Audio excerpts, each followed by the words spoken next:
Hola, somos Mimaya. Bueno, soy Mimaya, Mabela, una de las integrantes.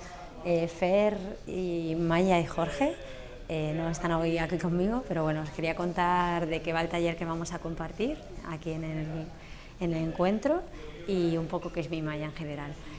Mimaya comparte un montón de objetivos con nuestros compañeros, pero el clave es como cuestionarnos, o sea, es intentar interrogar aquello que nos rodea y que dejó de sorprendernos, como decía Perec en sus libros. Entonces hay que abrir los ojos y sentarse en el aquí y en el ahora. Lo hacemos, como somos arquitectos, nos mola mucho pensar con las manos, entonces tenemos en Mimaya dos patitas, la creación de material y los talleres.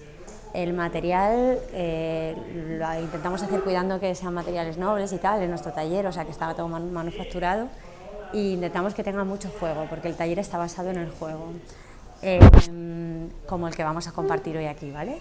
Se trata de, vamos a crear 8 cuadrados, cada cuadrado va a tener un material que en nuestro caso ha sido utilizado en talleres y bueno, en el día a día, y les vamos a cuestionar al grupo participante, que tiene un alto porcentaje de docentes,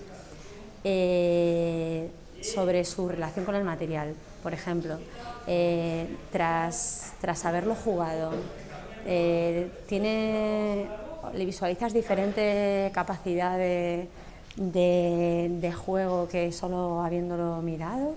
¿Cómo lo integrarías en tu aula? ¿Se te ocurren alternativas de fabricación en relación a la reutilización, al reciclaje? ¿Los mezclarías? Pues eso, vamos a intentar que con el material jugándolo nos surjan un montón de inquietudes sobre cómo llevar a cabo nuestro acto educativo, o sea, cómo relacionarnos con los alumnos y sobre la enseñanza-aprendizaje en general. Bienvenido el juego en ella y es lo que intentamos.